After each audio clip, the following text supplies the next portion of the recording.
کارهای ساخته ای که کارخونه ها میسازن اجرت میگیرن براش دیگه، یه سودی اونا باید بکنن.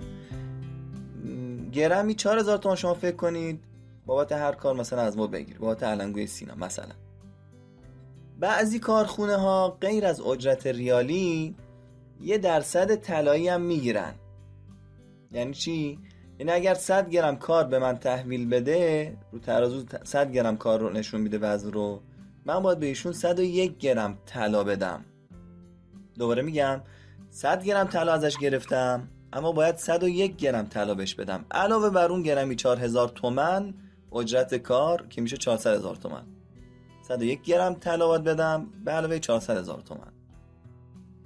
یه مثال تو فاکتوری که ما به مشتری دادیم، ببینید همون کاری که ما 4000 تومان گرفتیم و 1%، ببینید چی زدیم؟ پرداخت علنگوی سینا با 1%. یعنی ایشون اگر من رو ترازو گذاشتم شد 18 گرم و 270، باید 1% به این عدد اضافه کنم که میشه 18 گرم و 450. با ماشین حساب چجوری حساب کنیم؟ وزن ترازو رو به علاوه اون درصد کنید. 18 گرم و 270، کلید به علاوه رو بزنید، درصد چقدر؟ 1%. کلید درصد رو بزنید و مساوی. خودشون عددی که میشه 1%ش، 1% اون 18 و 270 میشه اون 0.18 27.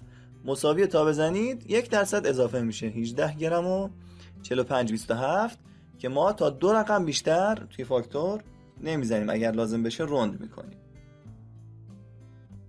اجرت کار رو هم میشه وزن ضرب در فی اجرت. اینو همتون بلدید. چرا من دارم اینو میگم؟ چون الان ما یک ستون داریم وزن 750، یه وقت اشتباهاً وزن 750 رو ضرب در اجرت نکنید، وزن ترازو باید ضرب بشه. تو کار بعدی هم نگاه کنین، 54 گرم 950 عیار 21، وزن 750ش نسبتاً خیلی اختلاف داره با وزن ترازوش. ما وزن ترازو رو باید ضرب در فی کنیم تا اجرت به دست بیاد. با ما تماس بگیرید. کارشناسان بخش فروش با صبر و حوصله به سوالات شما جواب میدن. منتظر تماس شما هستیم. گروه نرم افزاری کیمیا.